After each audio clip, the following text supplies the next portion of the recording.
What do you think this is? An oil pipeline system crossing the desert of the country with the world's largest oil reserves, Saudi Arabia? No, this is a one-of-a-kind man-made marvel, proof that humans can overcome the harshness of nature through engineering and technology. 95% of the land area is desert. Rainfall evaporates almost immediately, and most regions of this country receive less than 4 inches or 100 millimeters of rain per year on average. Yet Saudi Arabia still supplies enough water for more than 37 million people and sustains agriculture with a total output of over 16 million tons by the year 2025. All thanks to this steel river network worth nearly $15 billion. Every day, seawater is drawn from the Red Sea and the Arabian Gulf into massive industrial complexes, then pumped across the desert through a pipeline network stretching thousands of kilometers. But seawater is far too salty to be used for daily life or agriculture. You're right. Saudi Arabia wrote a story that sounds like pure imagination, creating an artificial river network to take water from the sea and turn seawater into fresh water. In this video, join us as we decode how this incredible system works, a system that helped a desert nation produce life on its own. Saudi Arabia holds confirmed oil reserves of more than 40 trillion liters, ranking among the highest in the world. The country is wealthy thanks to black gold, yet it suffers from a severe lack of fresh water because Saudi Arabia combines all the factors that make water nearly impossible to sustain. The terrain is mostly desert, annual rainfall is under 100 millimeters, in some places under 50 millimeters, and extreme heat waves last for long periods with temperatures reaching 50 degrees Celsius. Under such harsh conditions, natural rivers simply cannot exist. The country has relied on fossil groundwater sources with estimated reserves of 250 to 700 billion cubic meters, but with 37 million people and consumption of around 20 billion cubic meters per year, these groundwater reserves will be depleted in at most 35 years. At this point, you might wonder why such a wealthy country does not simply buy water. Political factors and dependence on another country for a vital resource are considered far too risky, and so they decided to create water themselves. Without available fresh water, they tapped the nearly unlimited seawater from the Red Sea and the Arabian Gulf and desalinate it. With no natural river network, they built a 14,000-kilometer steel river system, recognized as the largest water distribution pipeline network in the world. It is no exaggeration to say that Saudi Arabia used oil and money to create fresh water.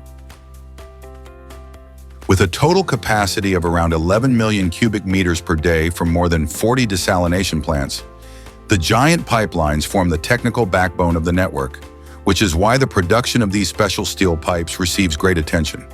The selected material is high-strength carbon steel, similar to that used in oil and gas pipelines, capable of withstanding high pressure from pumping at elevated pressures, mechanical impacts during installation and operation, and extreme temperature cycles in the desert.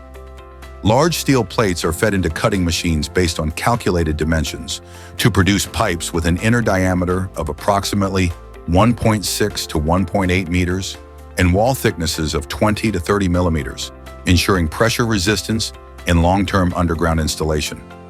The plates are then fed through multi-roll forming machines, where rollers gradually bend the steel until the two edges meet, creating a pipe blank ready for the next longitudinal welding stage. The submerged arc welding process is essential to create durable joints, forming a fully sealed pipe. Afterward, the entire pipe undergoes heat treatment to reduce residual stress in the weld zone, balance the metal structure, increase toughness, and reduce cracking risk. This step is mandatory to ensure long-term durability, as the pipelines will be baked for decades under desert temperatures reaching 50 degrees Celsius. Welds are ground smooth, and pipe ends are beveled before assembly, with each pipe section measuring about 12 to 18 meters long to optimize the number of joints. Due to the unique terrain and the system's critical importance to the survival of more than 37 million people, ensuring the highest quality standards is essential. Each pipe undergoes quality control and non-destructive testing, including ultrasonic weld testing, X-ray testing for weld integrity, and dimensional and straightness checks. Next comes coating and lining, An internal epoxy or liquid coating is applied to prevent corrosion, while externally, polyethylene or epoxy tape is applied to protect against abrasion from soil and moisture, a crucial requirement for buried desert pipelines. Once completed, finished pipes are stacked, labeled, and stored in yards, then transported in installation order to surveyed construction sites. This is a massive project in a harsh desert, so construction is carefully planned from the very beginning.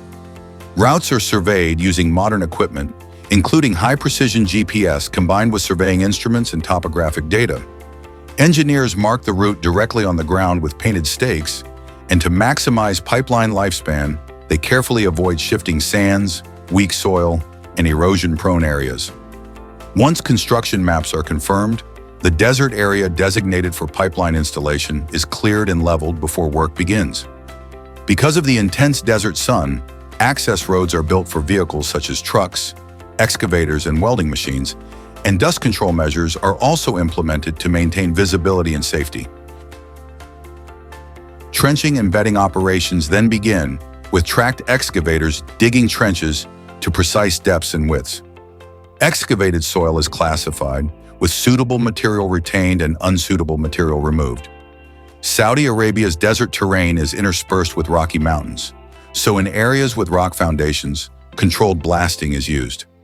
Fine materials such as sand or screen soil are spread along the trench bottom as bedding to evenly distribute loads and reduce point stress on the pipe wall.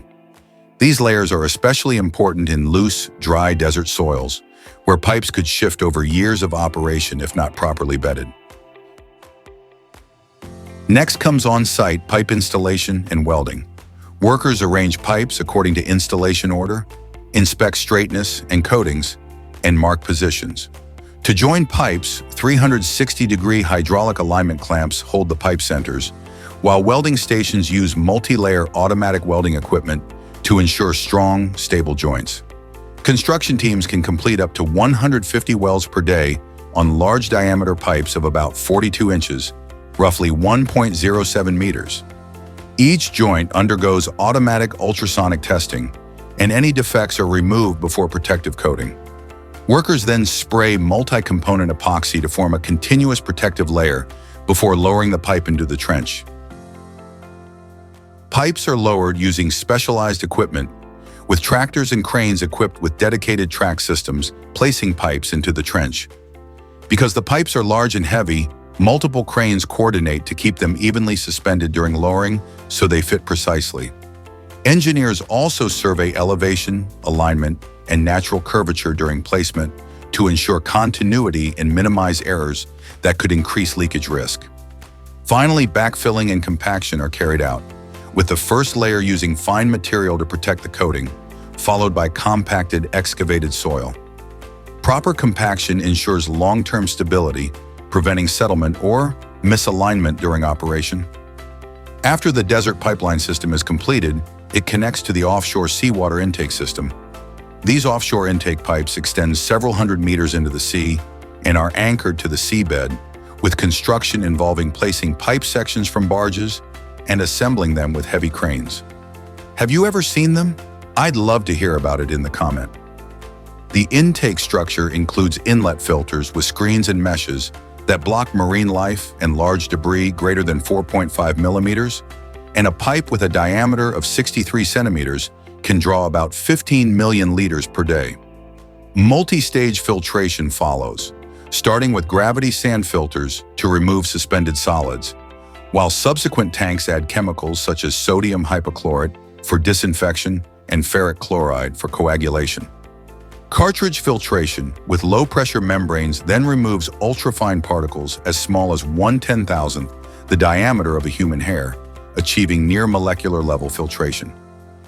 The water is then desalinated using reverse osmosis, with seawater forced through ultrafine membranes under about 60 bar of pressure, so salts and dissolved solids are retained while fresh water passes through.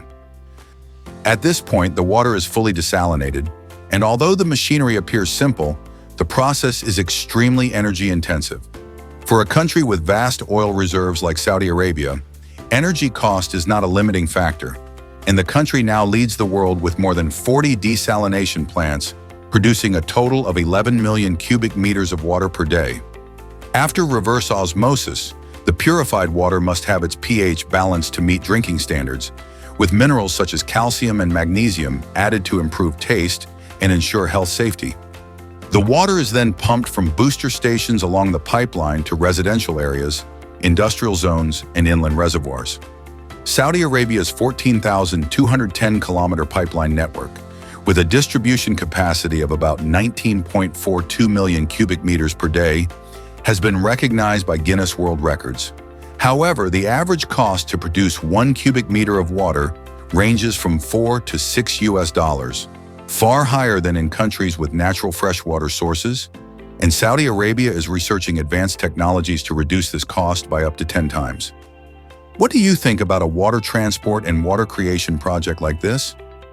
Leave a comment to share your thoughts.